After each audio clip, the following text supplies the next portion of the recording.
को पकड़ करके बांध करके रथ में डाल करके लेकर के आए और द्रौपदी के सामने पटक दिए। द्रौपदी ने जब अश्वत्थामा को बंधा हुआ देखा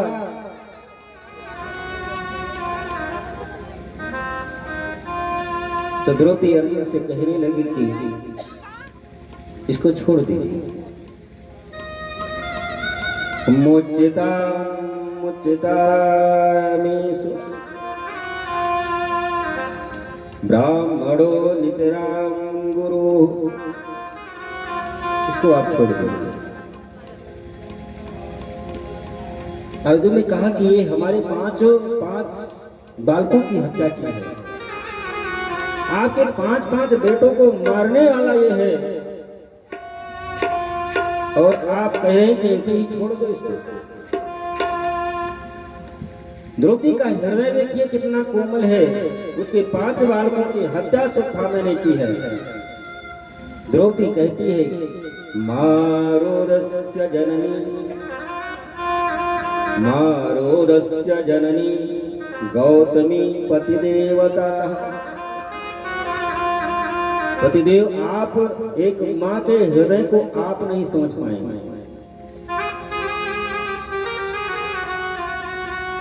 आपको पता है कि आपके गुरुदेव द्रोणाचार्य महाभारत के युद्ध में मार दिए गए।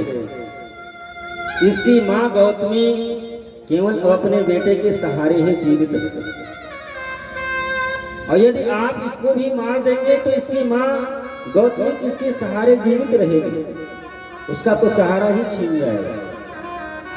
हमारे भले ही 5 पुत्रों को इसने मार दिया है, लेकिन 5 पति तो भी जीवित हैं जिसके सहारे मैं जी लूंगी, जिनके सहारे मैं रह लूंगी।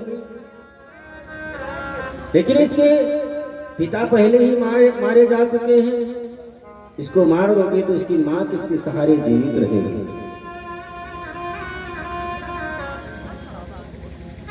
भीम वहीं पर खड़े हुए थे। भीम ने कहा अर्जुन, इसको क्यों नहीं मार देते? आप इसको क्यों छोड़ रहे हैं?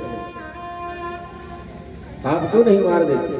यदि आप नहीं मारेंगे तो मैं इसको मारूंगा, क्योंकि ये हमारे बेटों की हत्या की। नकुल सहदेव ने कहा ठीक दादा, आप ठीक कह रहे हैं। द्रौपदी कह रही है कि इसको छोड़ दो। भीम ने कहा कि इसको छोड़ेंगे नहीं, उसका समर्थन नकुल सहदेव भी कर रहे हैं। धर्मराज युधिष्ठिर वहीं पर खड़े हुए थे। द्वारकाधीश के तरफ हाथ जोड़ करके कहने लगे प्रभु क्या करना चाहिए?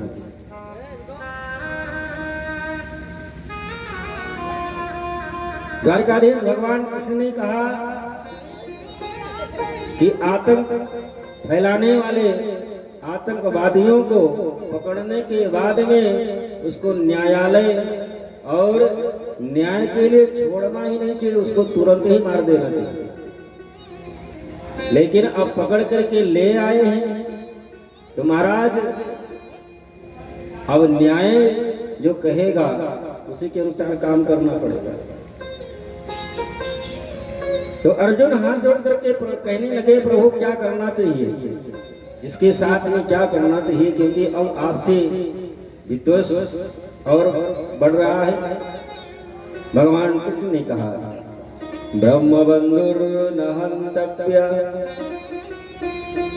एक क्षत्रिय का परम कर्तव्य है कि ब्राह्मण की हत्या क्षत्रिय को नहीं करना चाहिए। अर्जुन हाथ जोड़ करके कहने लगे कि प्रभु जो हमने प्रतिज्ञा की थी, हमारे प्रतिज्ञा का क्या होगा? हमें जो प्रतिज्ञा की थी कि मैं अश्वत्थामा को अपने हाथों से मारूंगा, मैं जीवित नहीं छोड़ूंगा, तो मेरी प्रतिज्ञा का क्या होगा? भगवान ने कहा पूरी बात तो सुनो। आताताई बदरहणा, लेकिन जो अत्याचारी है, दुराचारी है, जो आताताई है, उसको कभी छोड़ना भी नहीं चाहिए। और इससे बड़ा आताताई को और कौन हो सकता है? क्योंकि शास्त्र में लिखा है कि मत्तम प्रमत्तम उन्मत्तम सुक्तम बालम स्त्रिया जड़म प्रपन्नम विरतम भीतम नारिकुम हन्ति धर्मविद। जो पागल हो, जिसका दिमाग काम न करता हो, ऐसे व्यक्ति को, सोते हुए बालकों को और स्त्री को, जो जड़ बुद्धि का है और जो गरीब दुखिया है, ऐसा यदि कोई अपना शत्रु भी है तो उसको नहीं मारना चाहिए, उसको कदापि नहीं मारना चाहिए। लेकिन ये सोते हुए बालक की हत्या किया, लेकिन वो भी सोते हुए बालकों की हत्या की है, तो इससे बड़ा अत्याचारी दुराचारी कोई हो ही नहीं सकता, इसको छोड़ना भी नहीं चाहिए। अब भगवान ने निर्णय तो दे दिया, इस प्रकार का आदेश यदि आज के न्यायाधीश कर दे, इसको फांसी पर कदापि नहीं चढ़ाना है और इसको फांसी पर चढ़ा दो, तो आज के समय के लोग क्या करेंगे? एक तरफ तो भगवान कहते हैं कि ब्रह्म बंधुर नहंतव्या, जो ब्राह्मण का पुत्र दूसरे आकाए गुरु का पुत्र ये वध के योग्य नहीं है, और दूसरी तरफ कहते हैं आताताई बधर, इसको कदाम छोड़ना भी नहीं चाहिए। लेकिन भगवान की बात को अर्जुन समझ गए कि एक सम्मानित व्यक्ति को मारने की अपेक्षा यदि उसको अपमानित कर दिया जाए तो जब तक जीवित रहेगा वो क्षण मरता रहेगा। मार देने से तो एक बार में उसकी मृत्यु हो जाएगी, लेकिन कोई सम्मानित व्यक्ति है यदि अपमानित कर दिए तो जब तक जीवित रहेगा तब तक वो क्षण मरता रहेगा। संभावितस्य चाकीर्तिर्मरणादिति उच्यते, संभावित कहूँ अपजसता हूँ, संभावित कहूँ अपजसला हूँ, संभावित कहूँ अपजसला हूँ, संभावित कहूँ अपजसला हूँ, मरण को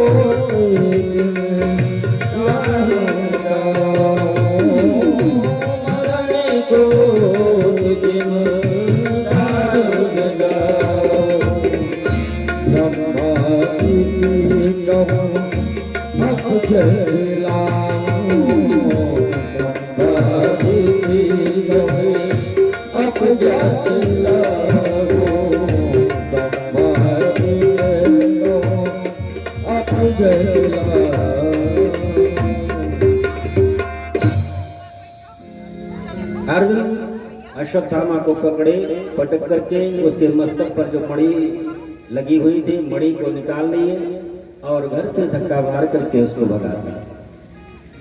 अश्वत्थामा अपमानित होकर के चला तो गया, लेकिन मन में विचार करने लगा कि ये अर्जुन यदि आज हमको मार दिया होता तो एक बार में हमारी मृत्यु हो जाती, लेकिन जिस प्रकार से अपमानित करके छोड़ा है तो अब जब तक मैं जीवित रहूंगा इस धरातल पर तब तक तो क्षण मरना ही है।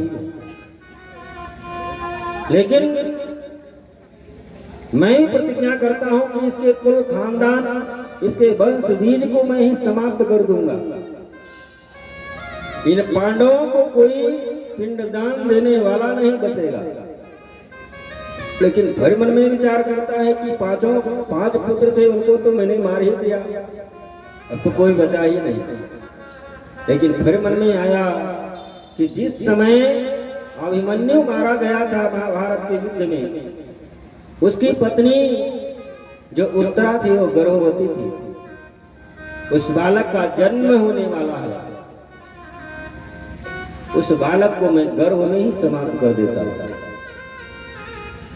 ऐसा संकल्प अश्वत्थामा ने कर लिया। और इधर द्वारकाधीश भगवान कृष्ण जो पांचों पुत्रों की हत्या की थी, अश्वत्थामा ने उनका दाह संस्कार करा करके भगवान द्वारका जाने के लिए तैयार हुए थे। एक पैर रथ के ऊपर था, एक पैर नीचे था, और इधर अश्वत्थामा आया तब तक ब्रह्मास्त्र उत्तरा के गर्भ पर छोड़ दिया। उत्तरा बेचारी घबराई हुई आई और भगवान के चरणों चरणों में गिर करके पकड़ करके रोने लगी। पाहि पाहि महायोगिन देव देव जगत्पते नान्यं तद भयं पश्ये यत्र मृत्यु परस्परम। उत्तरा भगवान के शरण में आए, प्रार्थना करने लगे कि प्रभु आप हमारी रक्षा करें या न करें, लेकिन गर्भ में जो बालक पल रहा है इसकी रक्षा आपको करना ही पड़ेगा।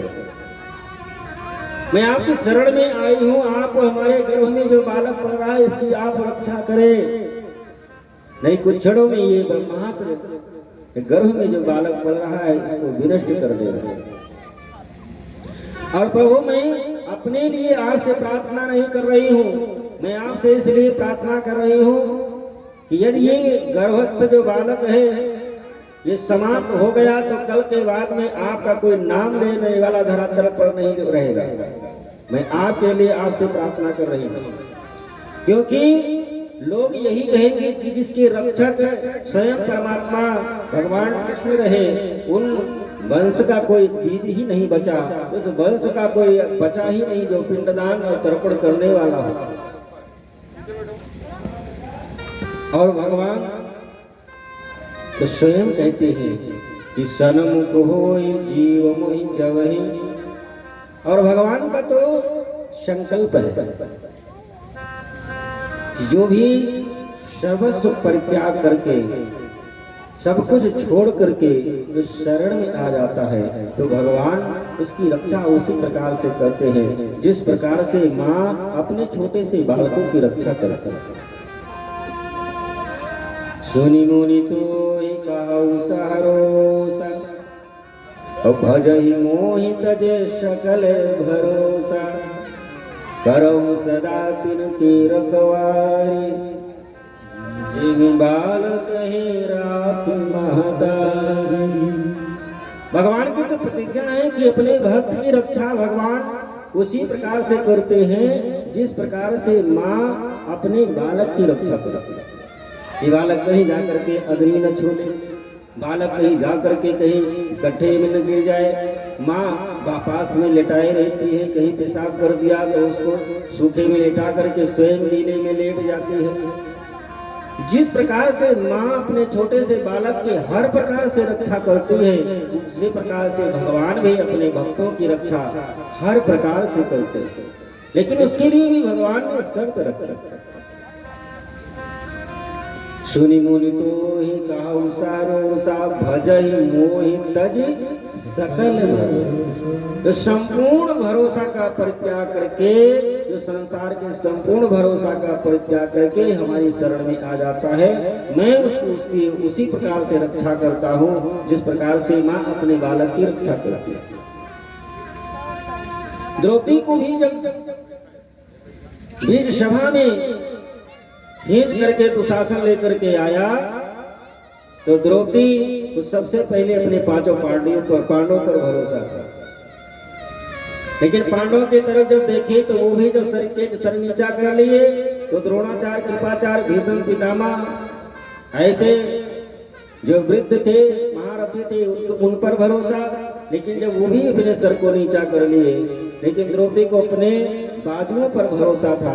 भगवान को तो याद कर रही है, भगवान को तो बुला रही है, लेकिन भरोसा जब तक अपने पति पर और द्रोणाचार्य, कृपाचार्य, भीष्म पितामह पर रही, अपने बाजुओं पर रही, तब तक भगवान नहीं आए। लेकिन जब साड़े हाथ से छूट गई, त्राहि माम शरणागति द्वारकाधीश मेरी रक्षा करो, तो परमात्मा तो कण में व्याप्त है। परमात्मा कहता है कि सकल भरोसा का परित्याग करके हमारी शरण में आ जाता है, मैं उसकी हर प्रकार से रक्षा करता हूँ। एक घटना बताएं, महाभारत की ही है। जब महाभारत का युद्ध प्रारंभ हुआ, 2 दिन का युद्ध जब समाप्त हुआ, दूसरे दिन की युद्ध तक दुर्योधन के 5 भाई मार दिए गए। दुर्योधन के 5 भाई मार दिए गए और हजारों की संख्या में सेना भी मार दी गई। लेकिन इधर पांचों के पांच जीवित हैं, इसमें से एक भी नहीं मारे गए, इधर की सेना भी नहीं मारी गई। तो दुर्योधन रात्रि में भीष्म पितामह के पास में गया और निवेदन करके कहने लगा, बाबा 2 दिन के युद्ध में ही हमारे 5 भाई मार दिए गए, हमारे तरफ की हजारों की संख्या में सेना भी मार दी गई, लेकिन उधर की सेना भी अभी पूरी बची हुई है और पांचों के पांचों जीवित भी हैं। भीष्म पितामह ने कहा कि तुम कहना क्या चाहते हो? दुर्योधन ने कहा कि मैं कहना कुछ नहीं चाहता, मैं जानता हूं आपके सामर्थ्य को, आप में वो शक्ति वो सामर्थ्य है कि यदि आप अपने बाण से अर्जुन के रथ पर प्रहार कर दे तो उसका अर्जुन का रथ हजारों कोस दूर जाकर के गिरे। आपके धनुष में, आपके बाण में वो शक्ति वो सामर्थ्य है, लेकिन महाराज आप हमारे तरफ से लड़ रहे हैं, लेकिन उधर के कोई भी हमारे तरफ के लोग मारे जा रहे हैं, उधर के ज्यों के त्यों बने हुए हैं, ये मैं कह रहा हूं। भीष्म पितामह ने कहा कि तुम कहना क्या चाहते हो कि क्या मैं तुम्हारे तरफ से मन लगा करके नहीं लड़ रहा हूं? दुर्योधन ने कहा कि बाबा मैं ऐसा नहीं कह रहा, मैं बात आपके सामने रख रहा हूं कि आप जैसे धनुर्धर योद्धा हमारे तरफ से लड़ने वाले हो, हमारे भाई मार दिए जाए, हमारी सेना मारी जाए, विपक्ष के लोग जो के त्यों जीवित रहे, मैं वो बात कहने के लिए आया। भीष्म पितामह ने कहा ठीक है दुर्योधन, मैं प्रतिज्ञा करता हूँ, गंगापुत्र भीष्म मैं प्रतिज्ञा करता हूँ कि कल के युद्ध में मैं 5 में से एक को जरूर मारूंगा, और हमको पता है कि 5 में इतना प्रेम है, इतना स्नेह है कि मैं एक को मारूंगा और 4 उनके वियोग में मर जाएंगे। कल से कल के बाद में महाभारत युद्ध अपने आप ही समाप्त हो जाएगा, लेकिन इसके लिए आपको एक काम करना होगा। क्या? भीष्म पितामह ने कहा कि अपनी पत्नी भानुमति को सुबह ब्रह्म मुहूर्त में हमारे शिविर में भेज देना, मैं सौभाग्यवती होने का उसको आशीर्वाद दे दूंगा, और तुमको तीनों लोगों में कोई मारने वाला पैदा नहीं हुआ है कि तुमको मार सके, तुम अजर अमर हो जाओगे, तुमको कोई मार नहीं पाएगा, और कल मैं 5 में से एक को मैं जरूर मारूंगा। लेकिन ये बात केवल मैं जानूं, तुम जानो और तुम्हारी भानुमति, तुम्हारी पत्नी भानुमति जाने, चौथे तक ये बात पहुंचनी नहीं चाहिए, चौथे तक ये बात पहुंचनी नहीं चाहिए। लेकिन परमात्मा से कौन बात छुपी रह सकती है? एक चींटी के पैर में भी यदि घुंघरू बंधा हो, उस घुंघरू की आवाज ही परमात्मा सुनता है। और सोचे कितनी बड़ी चींटी होती है, उसके पैर में यदि घुंघरू बांधना हो तो कितना बड़ा घुंघरू बांधेंगे, उसकी आवाज कितना होगी, परमात्मा उसको ही सुनता है। रात्रि का समय था, द्वारकाधीश भगवान कृष्ण ने जब ये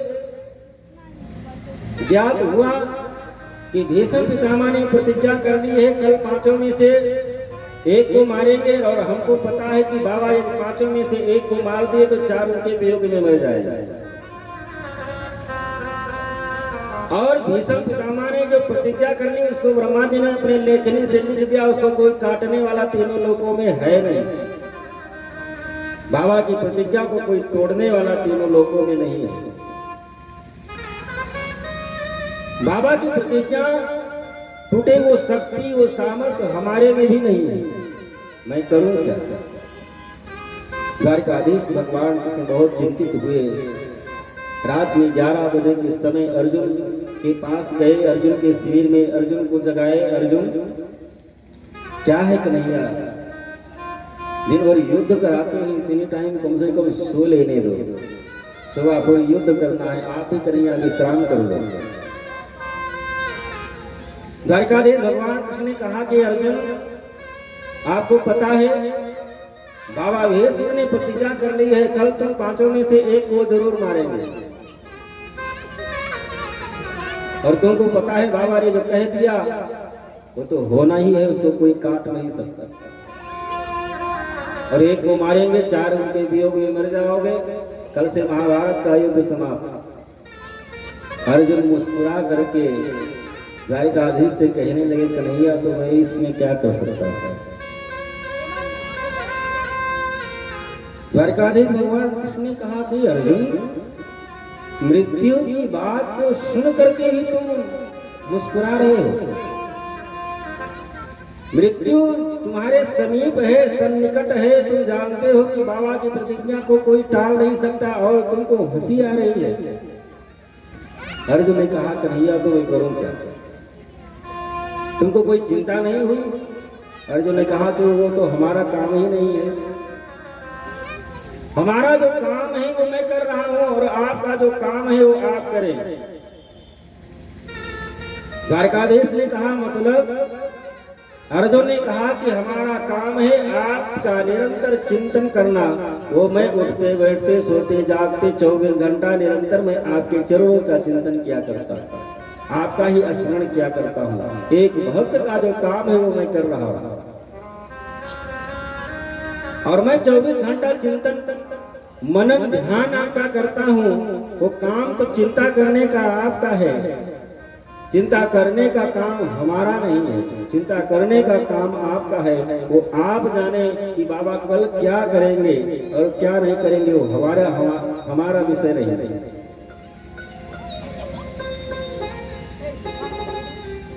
द्वारिकाधीश मन में विचार करने लगे, अब क्या करें। द्रौपदी के शिविर पर गए, द्रौपदी को जगाए। क्या है भैया? कन्हैया ने कहा कि बहन, कल तुम्हारी चूड़ी टूट जाएगी, सिंदूर धुल जाएगा। बाबा ने ऐसी ऐसी प्रतिज्ञा कर दी। द्रौपदी ने कहा कि भैया तो मैं क्या कर सकती हूँ, एक काम कर, तू चल जल्दी से 16 श्रृंगार कर ले और भानुमति आशीर्वाद लेने के लिए आए, उससे पहले मैं चल करके तुमको आशीर्वाद दिलवा देता। भानुमति आशीर्वाद लेने के लिए आए, मैं उसके पहले तुमको आशीर्वाद दिलवा दूं। भगवान की आज्ञा मान करके द्रौपदी गई, बढ़िया सुंदर श्रृंगार करके आ गई। चलो भैया, कोई दासी साथ में ले ले, रात में अकेले चलना ठीक नहीं। भैया आप तो है ही हैं, दासी को अपने निजी स्वार्थ के लिए, अपने निजी कार्य के लिए किसी को कष्ट देना ये भी तो अपराध है। भले ही वो दासी है लेकिन दिन में हमारा काम करने के लिए है, रात्रि में जागरण का कष्ट मैं उसको दूं, ये उचित नहीं। ठीक है बहन, एक काम कर, तू साड़ी ले या, मैं ही दासी बन जाता। तीनों लोगों का मालिक पार्वती परमेश्वर परमात्मा भगवान अपने भक्त के लिए स्वयं दासी बन गया। रात्रि के 3 बजे हैं। आज भीष्म पितामह ने जो प्रतिज्ञा की, पूरी रात बैठ करके माला जपते रहे लेकिन भगवान का ध्यान करते रहे, लेकिन एक बार भी भगवान ध्यान में न आए। भीष्म पितामह भी मन में विचार करते हैं, करूं क्या, आज धर्म है, मैं भी अपने धर्म का ही पालन करके मैंने प्रतिज्ञा की है, क्योंकि मैं कौरवों की तरफ से मैं लड़ रहा था। अब परमात्मा नाराज हूं तो उसके लिए क्या कर सकता हूं। रातें भर बैठ करके माला लेकर के जपते रहे, यही सोचते रहे। ब्रह्म मुहूर्त प्रारंभ हो उसके पहले ही द्रौपदी को लेकर के भगवान कृष्ण भीष्म पितामह के शिविर में पहुंच गए। द्रौपदी शिविर में गई, बाबा हाथ में माला लिए हुए आंख मूंद करके भगवान का ध्यान कर रहे हैं, बैठे हैं। द्रौपदी जा करके बाबा के चरण को पकड़ ली, कुछ बोली नहीं। भीष्म पितामह मन में विचार करने लगे, भानुमति को ब्रह्म मुहूर्त में बुलाए थे लेकिन अब ब्रह्म मुहूर्त लग रहे ही वाला है, आशीर्वाद ही देना है, इसको आशीर्वाद दे दूं। वैसे भी कन्हैया रात भर बैठे रह गए माला लेकर के, एक भी बार ध्यान में नहीं आया, आशीर्वाद ही देना है, आशीर्वाद दे दूं, चली जाए, मैं अपना भजन पूजन करूं। बाबा ने आशीर्वाद दे दिया, सौभाग्यवती भव, और सौभाग्यवती होने का जो ही आशीर्वाद भीष्म पितामह ने दिया, द्रौपदी बोली बाबा आपने जो आशीर्वाद दिया है खाली तो नहीं जाएगा। द्रौपदी की आवाज सुनकर के भीष्म पितामह के हाथों से माला छूट गई। बेटी तुमको लाने वाला कौन है? द्रौपदी ने कहा कि बाबा मैं अपने दासी के साथ में आई हूँ। भीष्म पितामह ने कहा कि जिस दासी के साथ में तू आई है हमको पता है। बेटी तुमने तो हमारे कुल खानदान को बहुत ऊंचे पहुंचा दिया। तुम्हारी जैसी बहू बेटी जिस घर में हम परिवार हो, जिसके लिए परमात्मा पीछे पीछे दौड़ रहा हो, उसको और दान धर्म पूजा पाठ करने की क्या जरूरत है। लेकिन जिस दासी के साथ में बेटी आई है मैं उसका दर्शन करना चाहता। भीष्म पितामह जब बाहर आए तो देखते क्या है, जो तीनों लोकों का मालिक है, पूर्ण परात्पर पार्वती परमेश्वर परमात्मा द्वारिकाधीश भगवान कृष्ण अपने भक्त के लिए दासी बन करके खड़े हैं। शेर के बाहर भगवान को देख करके चरणों में गिर करके प्रार्थना करने लगे, प्रभु मैंने जो प्रतिज्ञा की थी वो भी हमारा धर्म था, जिसके कारण मैंने ऐसी प्रतिज्ञा की थी। भगवान द्वारिकाधीश ने कहा कि बाबा मैं आपको तो कुछ कह नहीं रहूं, आपका जो धर्म था वो आपने पालन किया और हमारा जो धर्म था उसका पालन मैंने किया। न आपने कोई अधर्म किया है न मैंने कोई अधर्म किया है। बाबा मैं आज आपके ऊपर बहुत प्रसन्न हूं, जो मांगना चाहते हो मांगो। भीष्म पितामह ने कहा क्या मांगना है? अब अंतिम समय है, अब मांगना क्या रहेगा? क्या है जीवन भर जब किसी चीज की जरूरत नहीं रही तो अब अंतिम समय में क्या आपसे मांगे? अंतिम समय में बस केवल प्रभु आकर के हमको दर्शन दे दिया, क्योंकि जन्म जन्म मुनि जतन कराही अंत नाम कही आवत नहीं। अंतिम समय में आपका नाम ही मुझसे नहीं निकल पाता। यदि आप हमारे ऊपर प्रसन्न हैं तो अंतिम समय में आकर के केवल दर्शन दे दिया। इतना तो करे न स्वामी, इतना तो करे न स्वामी, जब प्राण तन से निकले। इतना तो करे न स्वामी, जब प्राण तन से निकले। गोविंद नाम लेकर, गोविंद नाम लेकर फिर प्राण तन से स्वामी, फिर प्राण तन से निकले। गोविंद नाम लेकर, लेकर गोविंद नाम लेकर तब प्राण तन से निकले। गोविंद नाम लेकर तब प्राण तन से निकले। गोविंद नाथ करना स्वामी, नाथ करना स्वामी। श्री गंगा जी तट हो, यमुना का बल सिमट हो। नदी का तट हो, यमुना जी का तट हो। श्री गंगा जी का तट हो, यमुना का बल सिमट हो। श्री गंगा जी का तट हो, यमुना जी का तट हो। हर मेरा सावधान निकट हो, निकट हो मेरा सावधान निकट हो। ओ तब प्राण तन से निकले। उन्नाथ करना स्वामी, तब प्राण तन से निकले। गोविंद प्राण लेकर गोविंद नाम लेकर ओ तन प्राण तन गोविंद नाम लेकर सब प्राण तन से निकले स्वामी स्वामी नाथ कर जब प्राण तन नाथ कर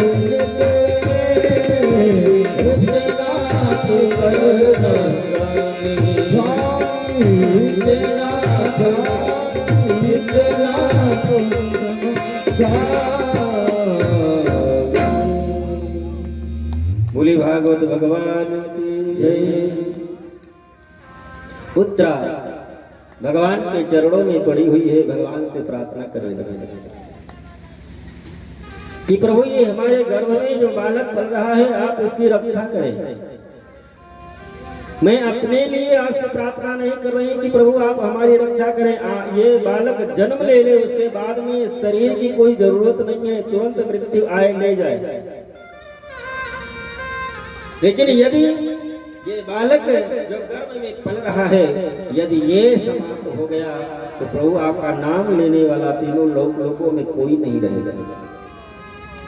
इसलिए प्रभु आप हमारे गर्भस्थ शिशु की रक्षा करें।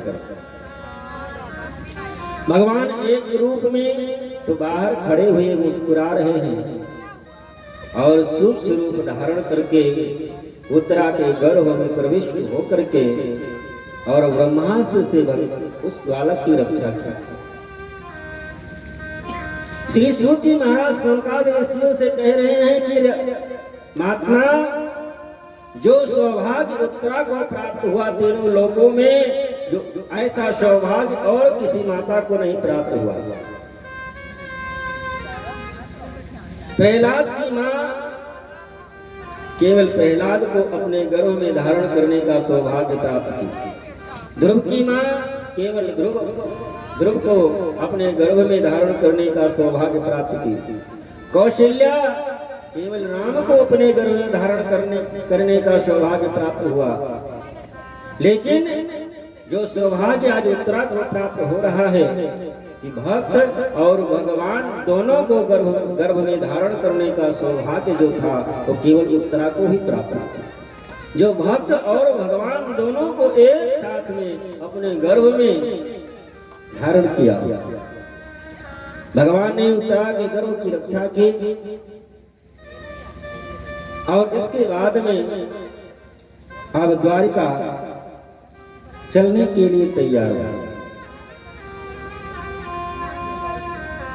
द्वारिका चलने के लिए रथ पर बैठे रहते, जा ही रहे थे, लेकिन सब आकर के प्रार्थना करने लगे प्रभु जब आप चलने की तैयारी हुई ऐसा अवसगुन हुआ, आप कुछ दिन के लिए और रुक जाए। भगवान ने कहा ठीक है, यदि आप लोगों की ऐसी इच्छा है कुछ दिन के लिए और रुक जाते हैं। भगवान के सामने आज कुंती मैया आकर के हाथ जोड़ करके खड़ी हुई। प्रभु तथा परमहंसानां मुनीनां मलात्मनां भक्ति योग विधानार्थं कथं पश्येहि स्त्रियाः। कुंती मैया भगवान के सामने आज पहली बार हाथ जोड़ करके खड़ी हुई है, क्योंकि बुआ भतीजा का रिश्ता था। भगवान स्वयं कुंती माँ के चरणों में प्रणाम किया करते थे, वो उनको अपना भतीजा ही मानती थी, भतीजा है ही। लेकिन आज पहली बार जब हाथ जोड़ करके सामने खड़े हुए भगवान देख रहे हैं कि आज बुआ जी को क्या हुआ। कुंती मैया कहती हैं कि प्रभु बड़े बड़े ऋषि अमलात्मा जो हजारों वर्ष कठिन तपस्या करते हैं वो जब आपको नहीं समझ पाए। तथा परमहंसानां जो परमहंस हैं, जो देश दुनिया देश को संसार को सबका परित्याग करके जो निरंतर आपका भजन करने वाले, आपका स्मरण करने वाले, जब वो आपको नहीं समझ पाए। वेद पुराण शास्त्र आपका गान करते करते थक गए लेकिन आपको नहीं समझ पाए। भक्ति योग इत्यादि के द्वारा लोग आपको समझने का प्रयास किए, वो आज समझ नहीं पाए, तो मैं एक स्त्री जात की मैं आपको क्या समझ पाऊंगा। मैं तो आज तक अभी तक यही समझ रही थी कि हमारे भैया वसुदेव का नंदन है, ये हमारी देव की भाभी का ही बेटा है, आज तक भतीजा मानती ही चली आई है। लेकिन आज कुछ थोड़ा थोड़ा हमको एक आभास हुआ कि आप ही पूर्ण परात्पर पारब्रह्म परमेश्वर परमात्मा हैं। आपसे आप ही के द्वारा ये संपूर्ण सृष्टि की रचना, संपूर्ण सृष्टि का संहार, संपूर्ण सृष्टि का पालन, और मैं ये जानती हूँ कि आप वो उतना ही जीव समझ सकता है, जान सकता है, जितना आप उसको जनाना चाहता है। आपको वही समझ सकता है, आपको वही जान सकता है जिसको आप स्वयं जनाना चाहते हैं। कृष्णाय वासुदेवाय देवकी नंदनाय च नंद गोप कुमाराय गोविंदाय नमो नमः। आज कुंती मैया भगवान के चरणों में पहली बार प्रणाम कर रही है। तो द्वारिकाधीश भगवान कृष्ण ने कुंती मैया से कहा कि बुआ जी, यदि आप हमको भगवान मान बैठी हैं तो मैं भगवान हूँ, जो आज मांगना चाहो मांग लो, जो मांगोगी वो मैं देने के लिए तैयार हूँ। कुंती मैया जैसा वरदान न तीनों लोकों में आज तक कोई मांगा है, न कभी मांगेगा, क्योंकि 2 पैसे की कोई अगरबत्ती भी भगवान के सामने लेकर के जाता है तो यही कहता है, सुख संपत्ति घर आवे कष्ट मिटे मेरा। 2 पैसे की अगरबत्ती जला करके तीनों लोगों की संपत्ति ही मांगता है, भगवान के सामने सड़ा गला फल ले जा करके चढ़ा करके वो धन संपत्ति वैभव ही मांगता है। लेकिन जो चीज कुंती मैया ने भगवान से मांगी वो आज तक कभी किसी ने भगवान से मांगा ही नहीं है, और न कोई मांग सकता है। क्या मांगे? विपदा सन्तु न शाश्वत, विपदा सन्तु न शाश्वत, तत्र तत्र जगद्गुरो भवतो दर्शनम यत्स्यात् पुनर्भव दर्शनम। कुंती मैया ने कहा कि प्रभु, यदि आप हमारे ऊपर प्रसन्न हैं तो आप हमको विपत्ति दें।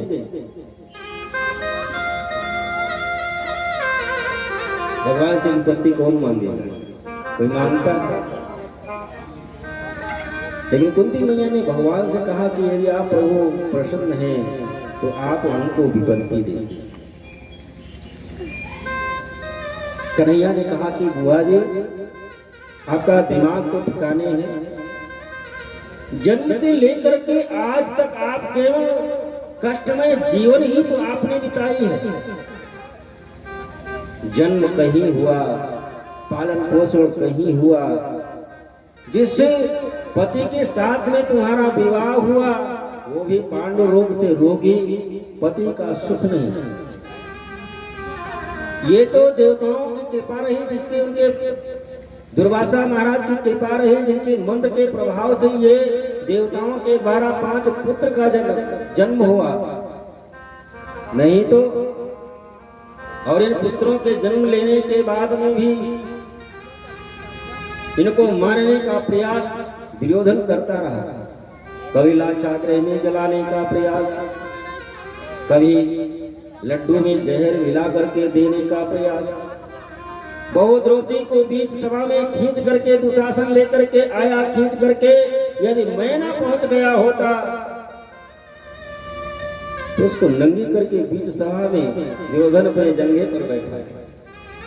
लाचाग्रह में जब दुर्योधन आपके 5 बेटों को जलाने का प्रयास किया, यदि उस समय आकर के मैंने रक्षा न की होती तो आपके बेटे कब के जल करके राख हो गए।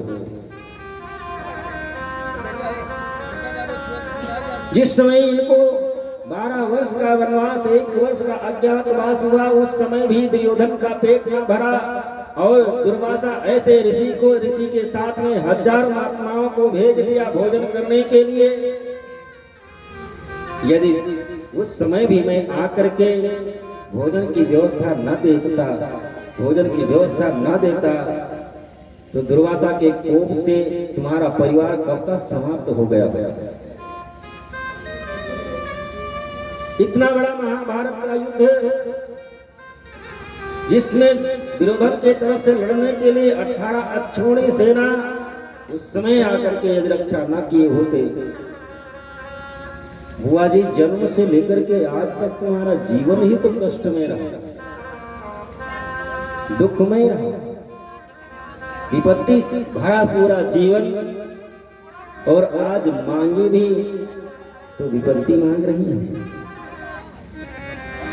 कुंती ने कहा कन्हैया, अभी आपने गिनाया ना कि ये विपत्ति पड़ी तब मैं आया, ये विपत्ति पड़ी तब मैं आया। जब जब हमारे ऊपर विपत्ति पड़ती रही तब तक कन्हैया आपको आना पड़ा। कन्हैया तब तक आप आते रहे, और उस विपत्ति जब पड़ी आप आए तो आपके दर्शन का सौभाग्य, आपके सानिध्य का सौभाग्य प्राप्त होता रहा।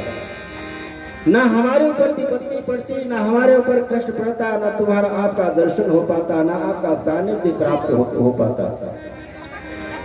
प्रभु ये दुख, ये सुख संपत्ति, ये वैभव तो सब आपसे दूर करने वाले हैं। इनके पास में धन संपत्ति वैभव हो जाता है, वो तो अहंकार में आ जाते हैं कि सब कुछ हमने ही किया है, और जिसमें अहंकार आया वो आपसे कितना दूर चला जाता है।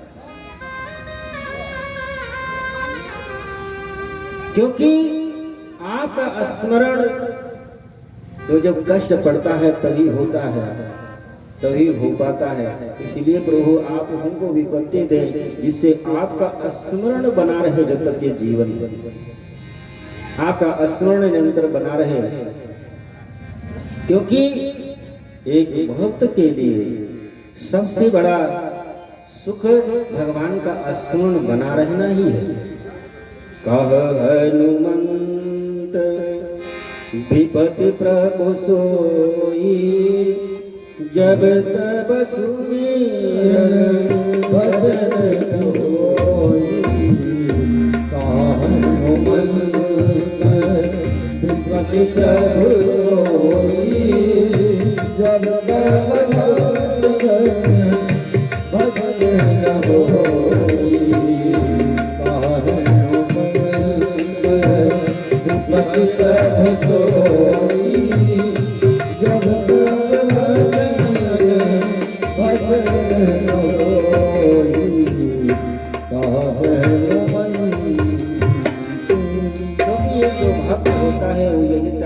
निरंतर भगवान का भजन होता रहे, भगवान का स्मरण होता रहे। द्रौपदी कहती, कुंती मैया कहती हैं कि प्रभु ये दुखों से अगर मैंने चोट न खाई होती, दुखों से अगर चोट, दुखों से अगर चोट खाई न होती,